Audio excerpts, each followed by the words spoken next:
संपत्ति के चक्कर में रिश्ते खराब कभी नहीं करना चाहिए, क्योंकि संपत्ति तो दोबारा अर्जित की जा सकती है, पर जो रिश्ते खराब हो गए, जो रिश्ते टूट गए, वो दोबारा से सही करना और उनको जोड़ना बहुत मुश्किल है। मैं आपको एक छोटी सी कहानी सुनाता हूँ। एक शेखावटी सेठ थे जो अपने गांव छोड़ के देश के दूसरे कोने में व्यापार करने चले गए। उन्होंने बहुत सारा धन कमाया और बहुत आलीशान मकान बना लिया। उसके 2 बेटे थे और धीरे धीरे करते करते एक दिन ऐसा आया कि दोनों बेटों में प्रॉपर्टी बंटवारे का टाइम आ गया और दोनों बेटे मकान को लेके लड़ने झगड़ने लगे। एक बोला मैं लूंगा, एक बोला मैं लूंगा। पिताजी ये सब कुछ देख रहे थे, तो देख के उन्होंने मुस्कुरा दिया। तो बच्चों ने सोचा कि यार पिताजी मुस्कुरा क्यों रहे हैं। तो उन्होंने बोला पापा हमारी तो लड़ाई हो रही है, तो आप उनका इसका सुलझाव न करने के बजाय आप हंस रहे हैं।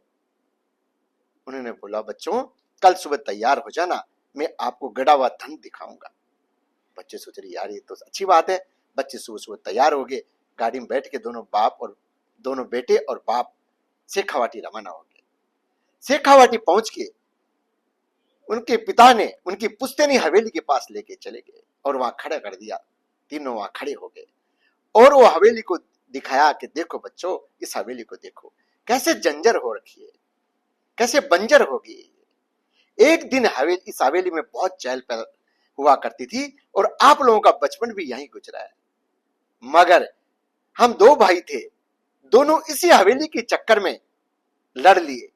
इसका नतीजा ये निकला कि मेरा भाई मेरे को छोड़ के विदेश चला गया और मैं व्यापार के लिए देश के दूसरे कोने में चला गया और ये हवेली सुनी की सुनी रह गई, आज बंजर हो गई। अर्थात आप दोनों अगर प्रॉपर्टी के चक्कर में ऐसे लड़ोगे तो ये प्रॉपर्टी तो यहीं रह जाएगी, मगर तुम्हारे रिश्ते बर्बाद हो जाएंगे। ये सब सुन के उसके दोनों बच्चों में बहुत अक्ल आ गई और वो दोनों प्यार से रहने लगे। इसलिए प्रॉपर्टी के चक्कर में रिश्ते कभी खराब मत करो, क्योंकि प्रॉपर्टी तो दोबारा अर्जित की जा सकती है, मगर रिश्ते खोए हुए दोबारा अर्जित नहीं किए जा सकते।